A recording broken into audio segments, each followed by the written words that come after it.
Jamal Nyers here with Paulie Malignaggi. Paulie, we bought the Manchester Sun with us, haven't we? We did. You get the Manchester Sun, and I left the snow in New York, so I think I made a good trade-off. A lucky escape, a lucky escape. How are you feeling to be in the fight capital of Europe? I was going to say the world, maybe not the world, Las Vegas, but of Europe. How are you feeling? It feels great. You know, the UK is a tremendous place for boxing in this day and age, at this point in time. For me, it's, in my opinion, they have the top fans in the world right now, the best boxing fan base, the best atmospheres to their fights. And so it's always a special event when I get to come back and work the fights here and be a part of it. So I thank Unilight and PBE for bringing me in. I just want to say, as a fan watching the David Haye and Bellew card at home, I think obviously the headline fight itself stole all the news articles and stuff. But I think, I'm not saying this just because I'm stood with you now, but I think you were the highlight of the show. For me as a journalist and as a fight fan, seeing you put it on Sam Eggington. I thought you were terrific throughout the fight. You got caught with the body shot, and for you to sit there with Sam at the end of the fight and analyse your own performance like that, I absolutely loved it. And for you to cover the main event as well, so professional like you did, I just want to say, as a fight fan, that was awesome, because I've never seen something like that before. Well, when you're passionate about your work, you never feel like you're working a day in your life, you know. And so I'm very passionate about my boxing and especially my analyst work. And so, whether I won or lost, I wanted to commit to my duties. I had promised Sky I would work the main event, and even though I had lost the fight and I'd taken a good body shot, I felt like I had to go back. And it was my responsibility to go back into work. I felt like the fans would look forward to it. And I felt like, you know what?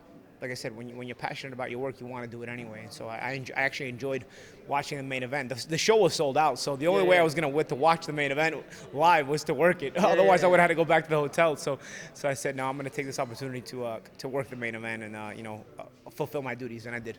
Was the idea of retirement always in there for that fight specifically? Before the fight, I was always thinking, I was very torn, because one of my dreams, and it's a dream that I'll have to obviously leave on the table, it was to win the European Championship. I felt like it would legitimize me with my European roots. I have an Italian passport. My family is from Italy. I lived in Italy as a child, and so I think too many people look at me as just as an American when, I have a lot of European roots within me. I have a lot of the European culture within me. Football or soccer is actually my favorite sport. Really? I grew up watching it. I grew up with my family. AC Milan. We're in Italy. So I grew up in a household where football was all we talked about, was all we watched. So the culture of my family and the way I'm raised is more Italian anyway. So I think it always got lost in the translation with me being an American. So I think me winning the European Championship would have kind of legitimized that as an opportunity to show people, hey, this is a European as well. So it's a dream that I'll have to leave on the table, unfortunately. But that was one of the things that was on my mind before the Eggington fight, because every training camp was always difficult. Every training camp always gets a little bit tougher to make the weight, always gets a little bit tougher to kind of get through it in one piece. Your body breaks down on you as you're working very hard. All the sparring, all the physical work, it's not the same as you're older as when you're younger. And you feel it in camp, and over the course of training camp, you start to ask yourself, should I make this the last one? Should I not make this the last one? This is getting very difficult.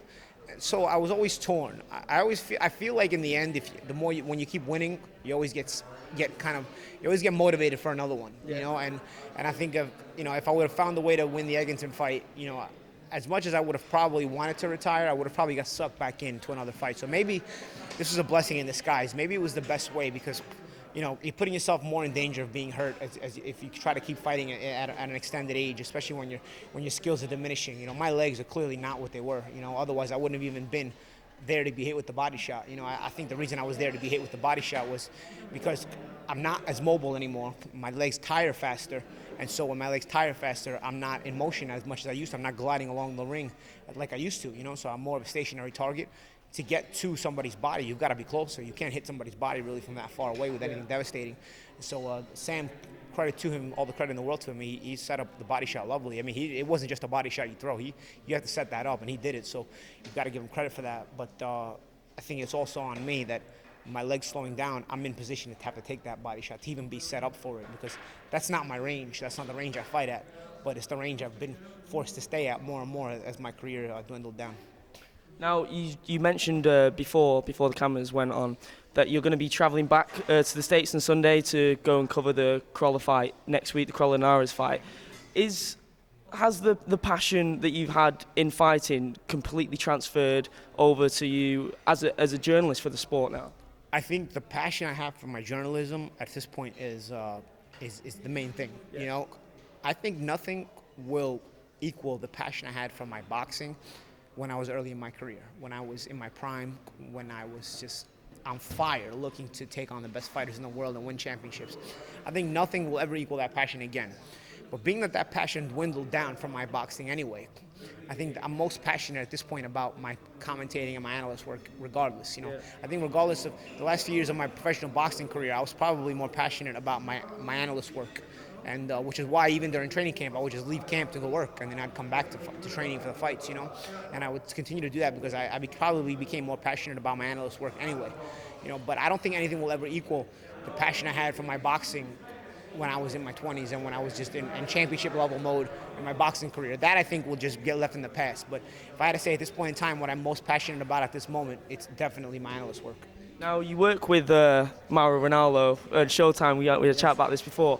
Did he give you some pointers on when you were first getting into it, or was it sort of like a process that just happened over itself? Well, it's a little bit of both. I think all the veteran guys that I started working with gave me some good fundamental tips, you know, to kind of get in the middle of it. You know, I remember I was working in the beginning. I was working with Brian Kenny, Mauro Ronaldo, Al Bernstein. You know, I still work with Mauro and Al. And one thing I remember they told me about was, you know, make your points and fly in and out, you know, because the tendency you have among your friends is just keep talking and analyzing and talking and analyzing.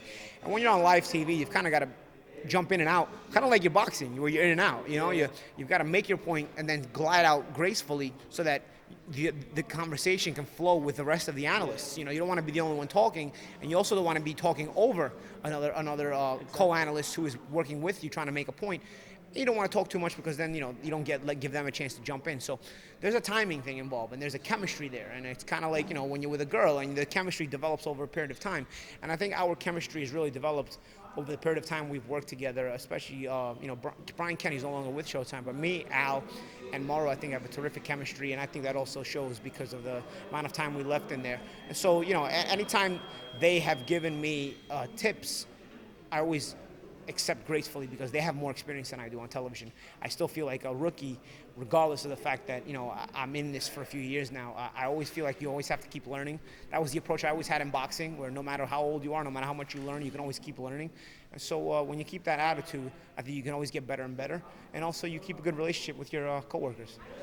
It's a great attitude to have. And so obviously we're here for St. Patrick's Day Showdown with James Lindeman. Can you just talk about how your relationship with James came about? Me and James met in the U.S. A few years ago at some fights, you know, and we kind of hit it off. You know, James is a motivated guy. He's a guy who wants to be in the business, and he understands the business. And through the years, he's kind of grown his brand a little bit at a time. And now with PBE official and you know, the help of Unilad, I think he's got something growing here that could be a budding, growing system into something bigger. You know, and I think that comes to show you, that goes to show where the class of his work, the class of his motivation, kind of. It kind of proves it. You know what I'm saying?